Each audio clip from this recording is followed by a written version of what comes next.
ఉల్లిపాయలు బాగా వేగేదాకా వేయించుకోవాలి. ఇలా వేయించుకున్నప్పుడే కొద్దిగా ఇంగు వేసుకోవాలి. ఇలాగా వేసుకున్నప్పుడు ఫ్రై అనేది చాలా టేస్ట్ ఉండిద్ది.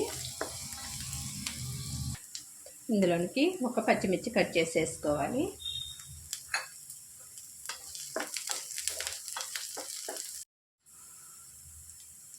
చిటికెడు పసుపు వేసుకోవాలి.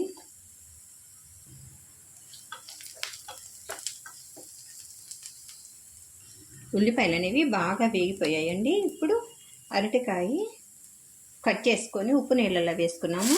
ఆ ముక్కలు తీసుకొని ఇలా వేసుకోవాలి. ఉప్పు నీళ్ళలో వేసుకోవటం వలన అరటికాయ అనేది నలుపు రాకుండా మంచి కలర్గా ఉండిద్ది. మొత్తం ముక్కలన్నీ వేసేసుకొని వేయించుకోవాలి.